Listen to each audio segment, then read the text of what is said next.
The streetlight flickered, casting jagged shadows across the cul-de-sac as I stood frozen, my heart hammering like it wanted to break free. Ethan's voice, low and unsteady, had just asked me to stay the night, and the air between us crackled with something I couldn't name. I was 18, a senior in high school, and I'd never felt the ground shift beneath me like it did in that moment. It was a crisp October evening in suburban Ohio, the kind where the air smells of damp leaves and wood smoke. I'd known Ethan's younger brother, Jake, since we were kids, two nerdy outcasts who bonded over comic books and late-night video game marathons. Jake was my best friend, my safe harbor in a town that felt too small for dreams as big as mine. But Ethan? Ethan was different. 5 years older, with sharp cheekbones and eyes like a storm brewing, he was the guy who'd always been just out of reach. Cool, distant, untouchable. He'd moved back home after college, working some tech job downtown, and every time he walked into a room, I forgot how to breathe. That night, Jake had invited me over for our usual Friday ritual. Pizza, bad horror movies, and arguing over who'd win in a fight, Batman or Spider-Man. But Jake got called into work at the last minute, leaving me alone at their house.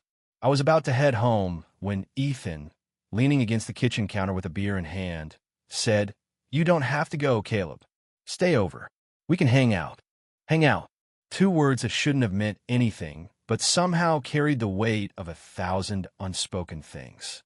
I nodded, my mouth dry, and followed him to the living room. The house was quiet, the kind of quiet that amplifies every creak of the floorboards, every beat of your own pulse.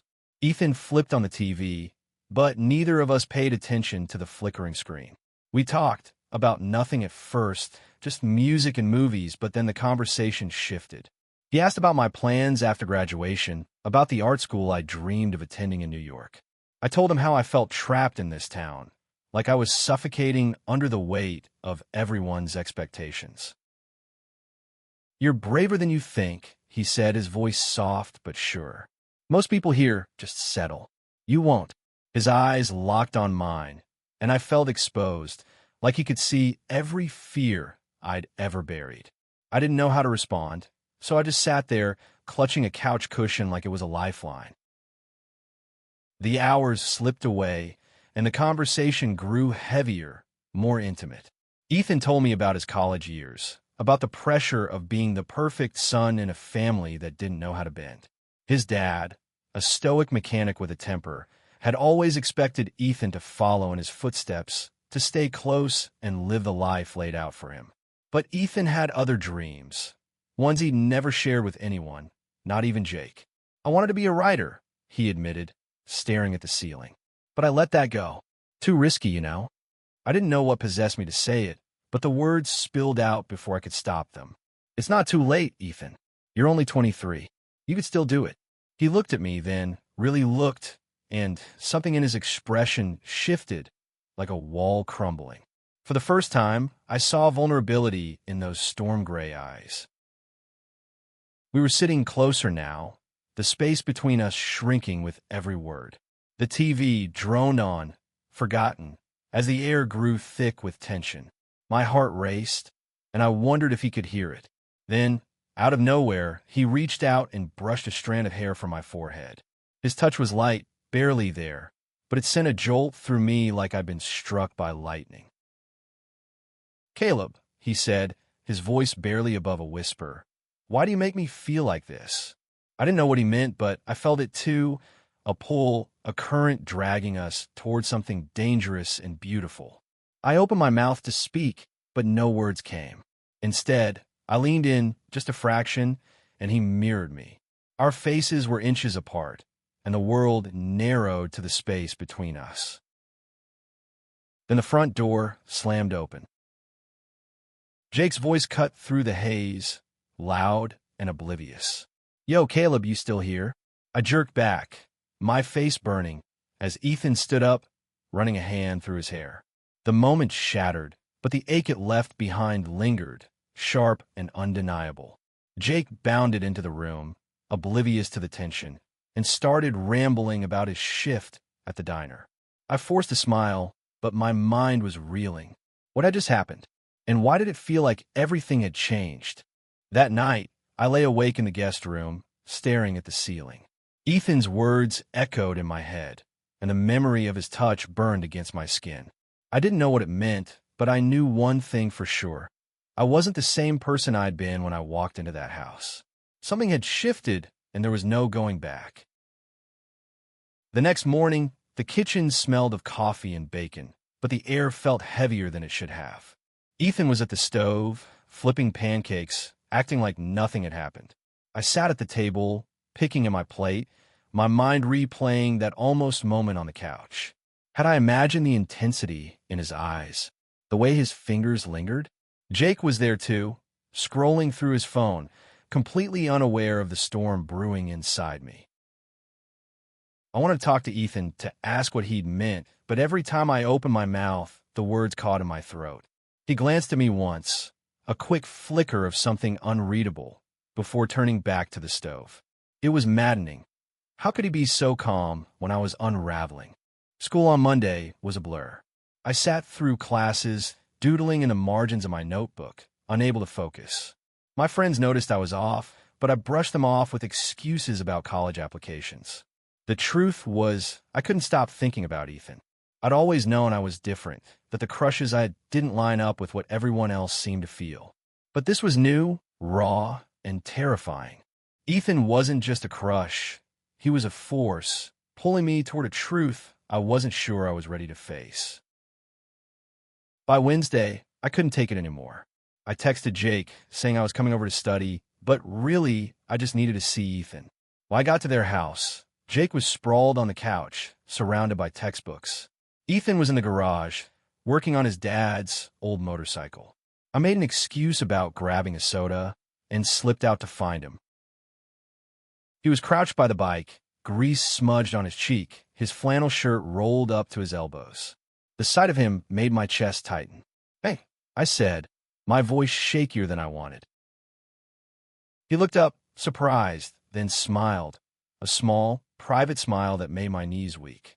"Hey, Caleb, didn't expect to see you out here." He stood, wiping his hands on a rag, and the space between us felt charged again, like static before a storm. "I just wanted to talk," I said, my heart pounding. "About the other night." His smile faded, replaced by something guarded. "Caleb, I don't know if—" "Don't." I cut him off, surprising myself. "Don't say it was nothing." It wasn't nothing. My voice cracked, and I hated how vulnerable I sounded, but I couldn't stop. I felt it, Ethan, and I know you did too. He stared at me, his jaw tight, and for a moment I thought he'd walk away. But then he stepped closer, so close I could smell the grease and leather on him. "You don't know what you're asking for," he said, his voice low. "This is not simple. Not here. Not with my family." "I don't care," I said, and I meant it. "I'm not asking for simple. I'm asking for you." The words hung between us, bold and reckless. His eyes searched mine, and for a second I thought he might kiss me. But then the garage door creaked, and Jake's voice called out, "Caleb, you getting that soda, or what?" Ethan stepped back, the moment slipping away like sand through my fingers. That night, I went home with a fire in my chest. I didn't know what I was doing, but I knew I couldn't let this go. Ethan was scared. I could see it in his eyes, but so was I. And maybe that was the point. Maybe being scared together was the first step. Weeks passed, and the tension between Ethan and me grew like a living thing. We stole moments when Jake wasn't looking, a brush of hands in the kitchen, a lingering glance across the room. It was exhilarating and agonizing, like standing on the edge of a cliff. I wanted to jump, but I didn't know if there was anything to catch me. One night, Ethan texted me, "Meet me at the park." Midnight. My heart leapt. The park was a quiet spot on the edge of town, surrounded by oaks and a small pond that reflected the stars. I snuck out, my pulse racing, and found him waiting by the water's edge. He was wearing a hoodie, his hands stuffed in his pockets, and the moonlight made his face look softer, almost boyish. "I shouldn't be here," he said as I approached, but he didn't move away. "This is a bad idea, Caleb." "Then why do you ask me to come?" I challenged, stepping closer. He didn't answer right away.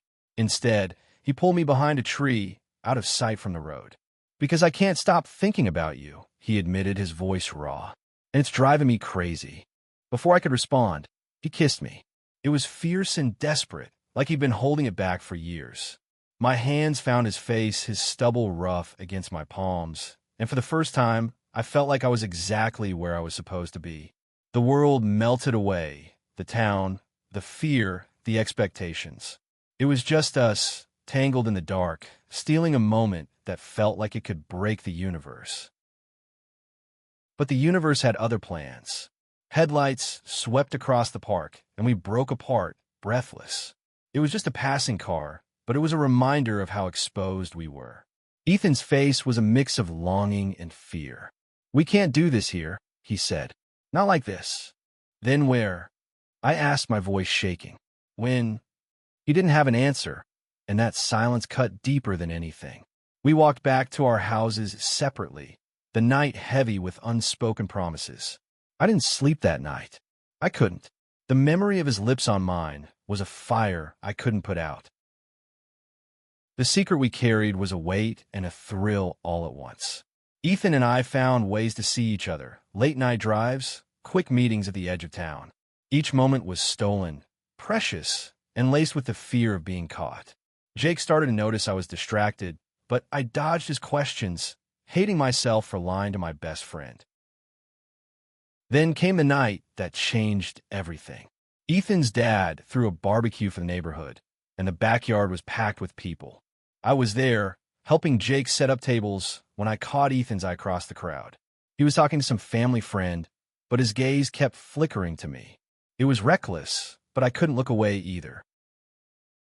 Later, when the party was winding down, I slipped into the house to grab a drink. Ethan followed me, closing the kitchen door behind him. "We need to talk," he said, his voice urgent. "I can't keep doing this, Caleb. Hiding. Pretending."